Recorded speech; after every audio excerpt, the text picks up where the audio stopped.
The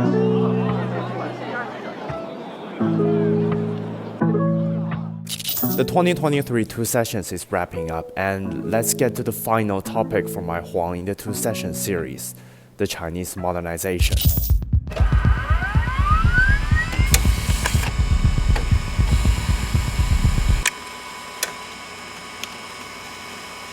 First, I want to show you a screenshot. This article was published by the New York Times a week ago. Here, the Chinese modernization is about elevating China into a technologically advanced superpower capable of standing up to Washington as a peer. Like I said in my first video, the Western media likes to gossip instead of focusing on the impacts of real policies. So, is Chinese modernization simply about becoming a superpower? If we look at the West, the Western modernization started with the Industrial Revolution. It took them more than 200 years to get to where they are today. And in that process, they went through countless wars, conquests, and colonization, which were very important elements for them in accumulating wealth and acquiring labor. Simply put, they fought for dominance and they forced others to work for their development. And they had made big mistakes. Pollution, for example, the extreme air pollution in Los Angeles, the great smog in London were both infamous for being deadly. China is an observer to all this and is trying to modernize at a different era in a different manner. This is an interconnected time where peace brings prosperity, and technological changes have provided us with more ways to avoid repeating past mistakes. So the Chinese modernization is a new path. It's unique in every sense. First of all, China has 1.4 billion people, nearly twice the amount of European population and more than 4 times America's. And China is trying to modernize in less than half the time the West took, while not tripping over where the West did.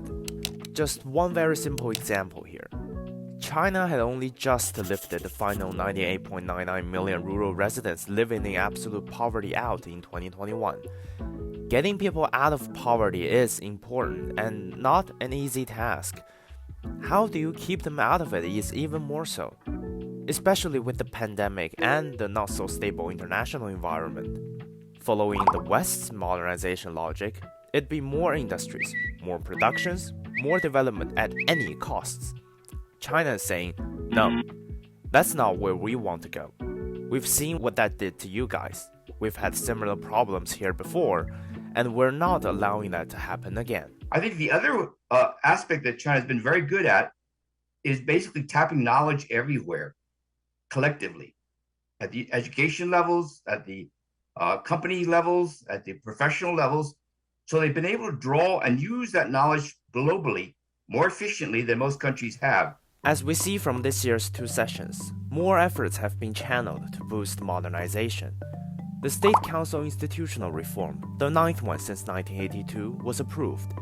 It covers reforms in finance, technology, elderly care, intellectual property, and big data, all modern and timely.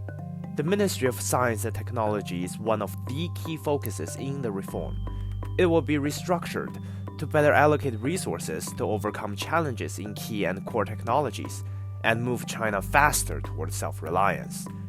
It could serve as an anchor, propeller, and catalyst for greater modernization. This is going to be a decades-long process. Just like articles are written one word after another. The march towards modernization is done one day at a time. And that's how China will succeed, with persistence and hard work. So to the West, it's too early for gossiping about power. And to everyone watching this, I'll see you later.